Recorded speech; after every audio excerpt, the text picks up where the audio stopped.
Today we can discuss one problem in moment of inertia. Determine the moment of inertia of T section shown in figure about the centroidal axis.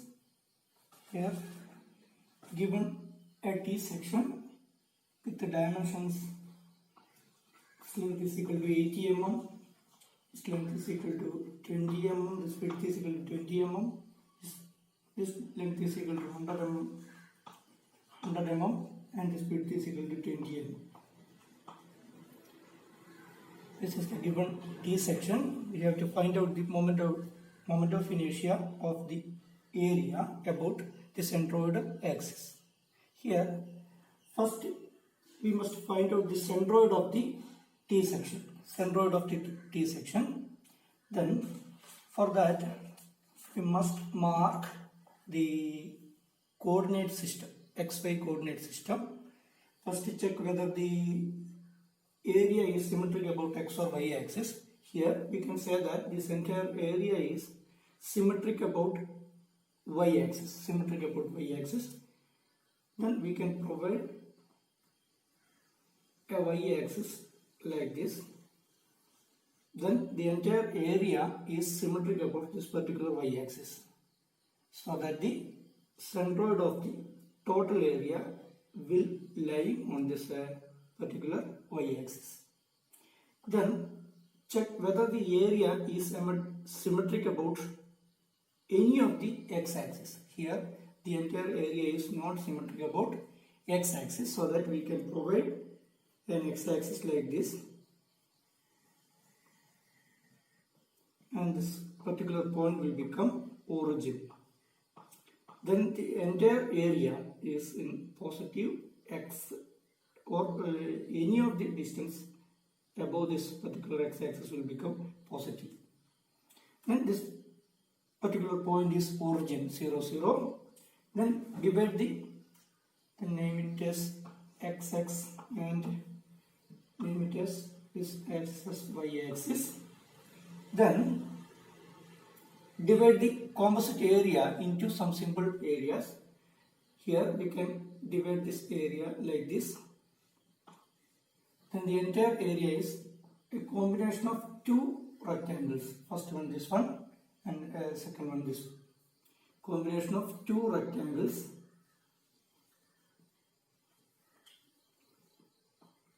Divide that T section into two simple areas, rectangles. Then mark the centroids of each of the area. First CG1 or G1, this point will become G1, and the midpoint of this axis, this point will become G2. Then mark centroidal x-axis, centroidal x-axis. This axis will become G1 XX. G1 XX means an x-axis which is passing through G1. An x-axis which is passing through centroid of the first area. Sorry, this one second area, G2 XX. This will be G2 XX, an x-axis which is passing through the centroid of the second area. This area is second one. This area is first one. Then this is the axis which is passing through the centroid of the first area, G1 XX, G1 XX, and this point will become G1. And next, centroidal Y axis. Here, G1 and G2 lying on this particular Y axis, so that this Y axis will become G1 YY, and that same Y axis will become G2 YY. G2 YY. So the entire area is symmetric about Y axis.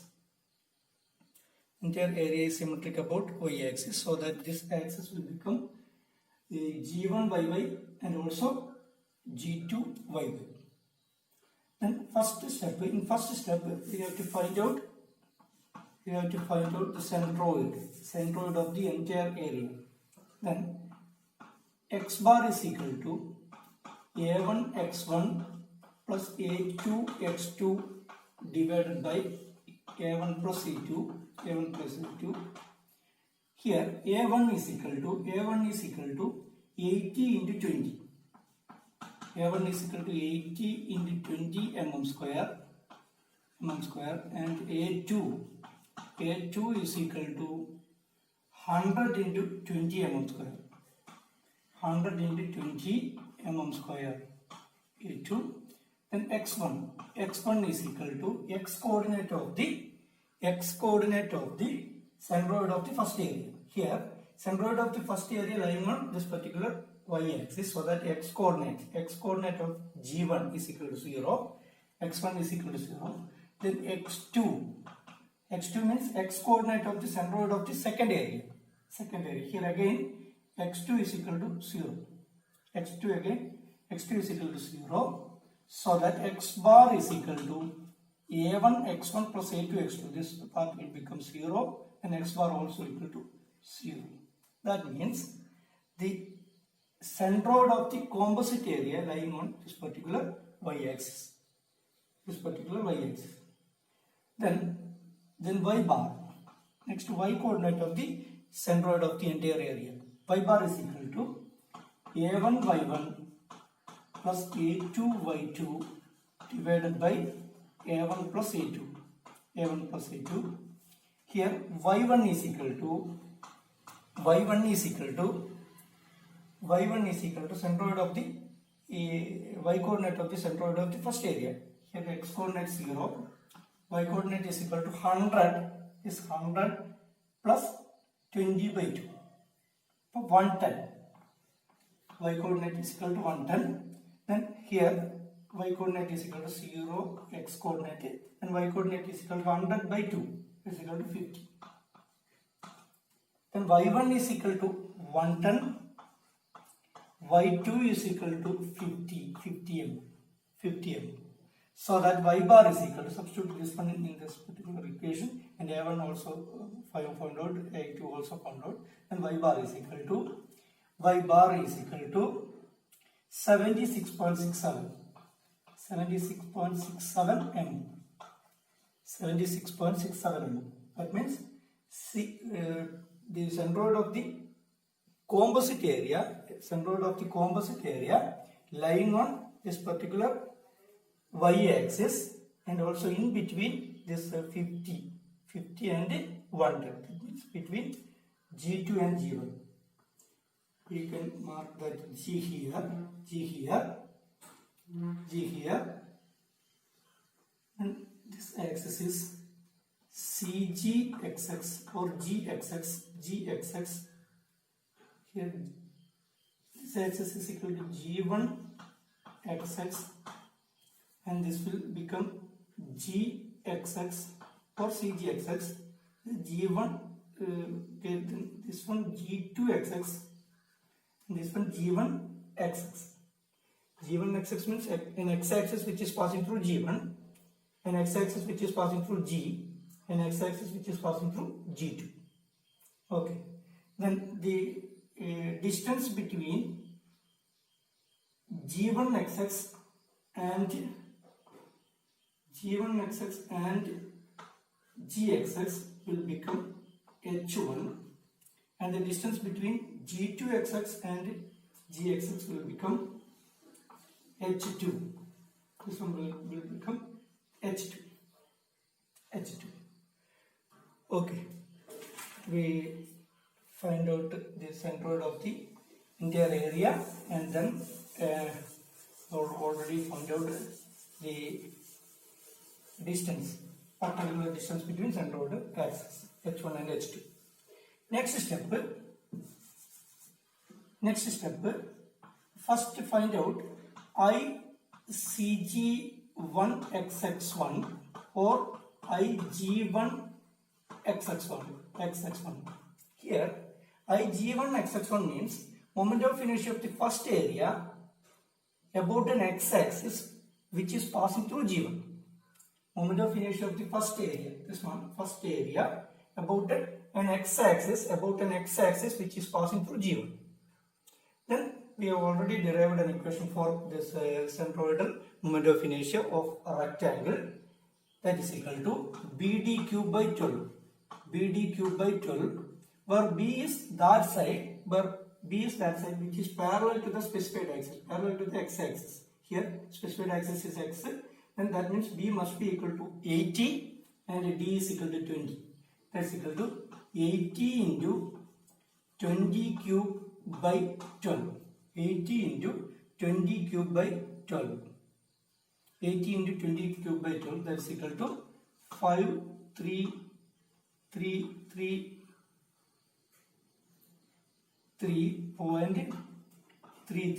mm raised to 4. 4 3s are there. 3.33 mm raised to 4. ICG1 XX1. Next, find out ICG XX1. ICG XX1, that's equal to IG XX1. That means moment of inertia of the first area, about an x-axis which is passing through G. Moment of inertia of this particular area about an x-axis which is passing through G. We have already found out this moment of inertia about the centroidal x-axis. By using parallel axis theorem, we can transfer or we can find out the moment of inertia of this particular area about an x-axis which is parallel to the centroidal axis. Then IGXX1 is equal to IG1XX1 plus A1H1 square. A1H1 square. IG1XX1 plus A1H1 square. That's equal to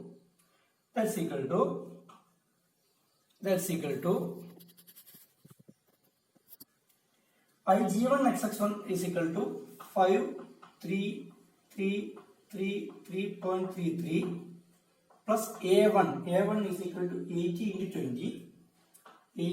20 A1 into H1 square. Here H1 is equal to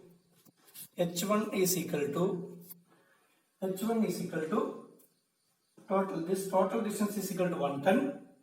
This distance is equal to this G is equal to, G already find out, 76.67. Y coordinate of G 76.67. That means H1 is equal to 110 minus 76.67. 76.67. That's equal to 110 minus 76.67. 110 minus 76.67. 110 minus 76.67. That's equal to that we will get some particular value H1. H1 is equal to 3.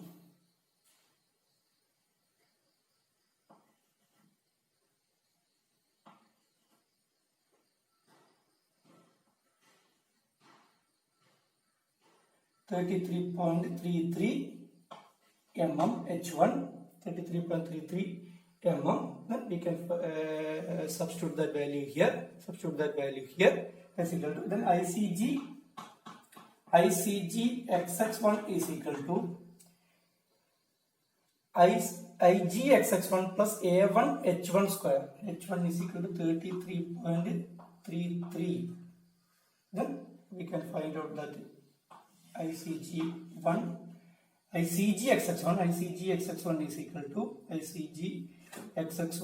equal to that value. ICG XX1 is equal to, we can find out that value here, ICG XX1. Next step, ICG2 XX2. ICG1 already find out some value here. ICG1 XX1 plus A1 H1 square. IG XX1.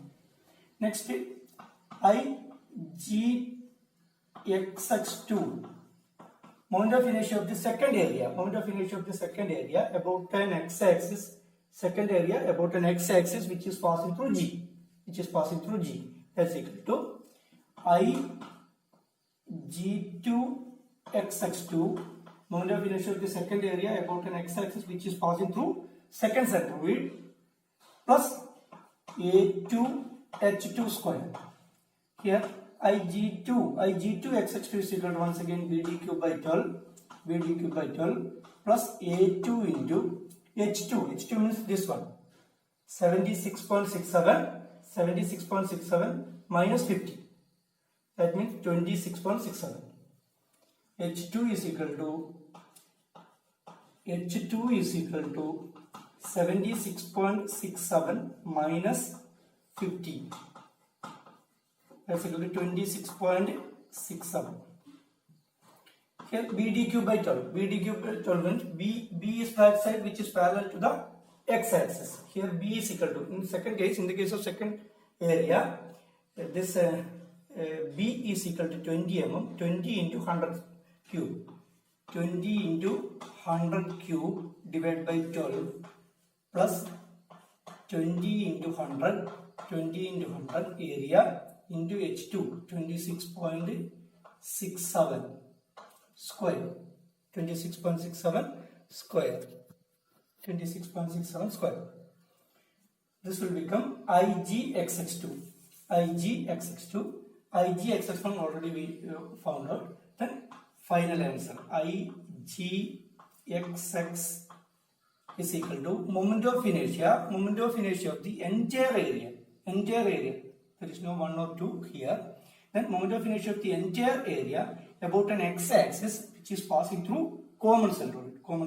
G means common centroid. G, that is equal to IGXX1 plus IGXX2. The moment of inertia of the second area about an x-axis which is passing through first centroid. Moment of inertia of an x-axis which is passing through common centroid. Then moment of inertia of the first area about an x-axis which is passing through common centroid. The sum of these two will become IGXX. That's equal to, IGXX is equal to 4.92 into 10 raised to 6 mm raised to 4. 6 mm raised to 4. Next, we have to find out the centroidal moment of inertia of the entire area about y-axis. Here, ICG1y1 is equal to dB cube by 12, or I is equal to IG1y1. Moment of inertia of the first section about a y-axis which is passing through G1. Moment of inertia of the first area about a y-axis which is passing through this G1. G1 means this centroid of the first area. Then moment of inertia of this area about a y-axis which is passing through G1.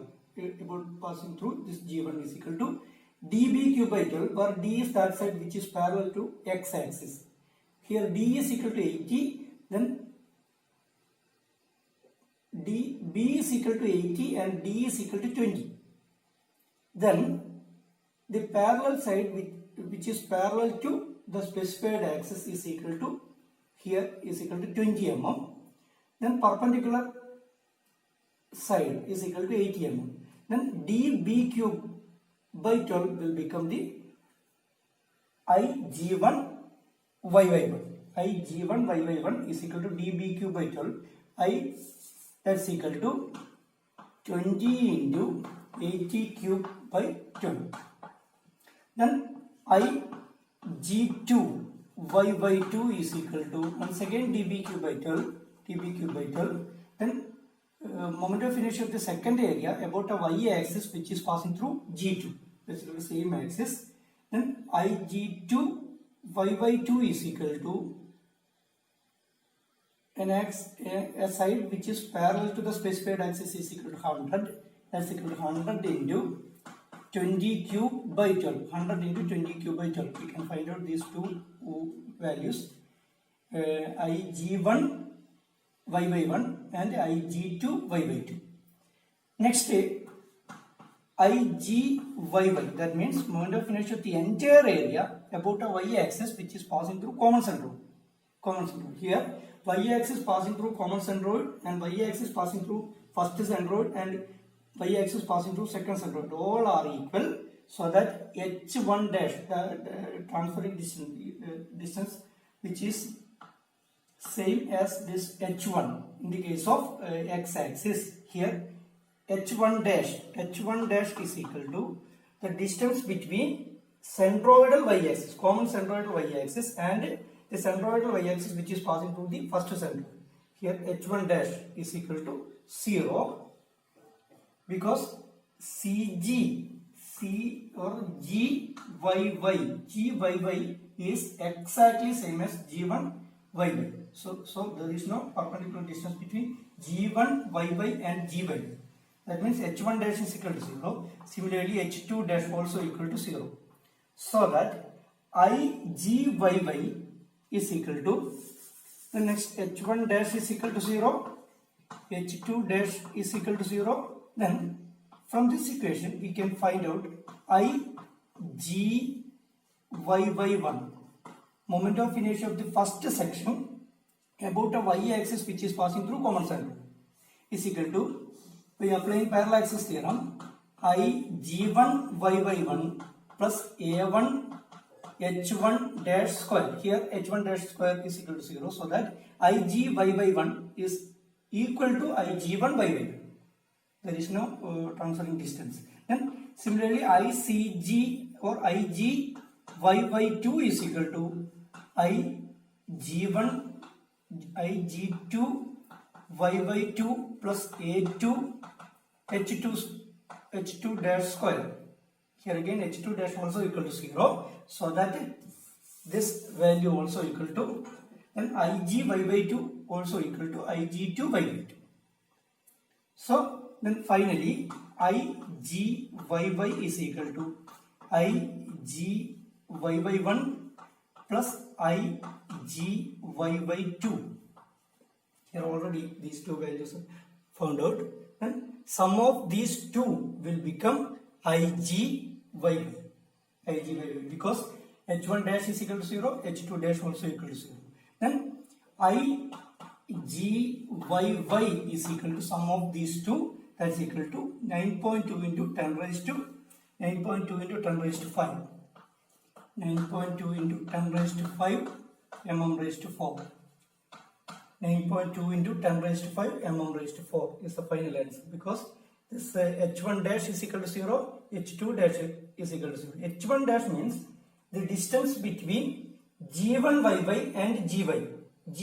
That means a distance between a y-axis which is passing through centroid of the first area and the y-axis which is passing through the common centroid.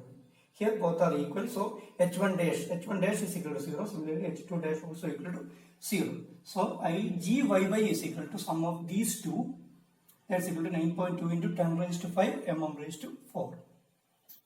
Okay. Thank you all.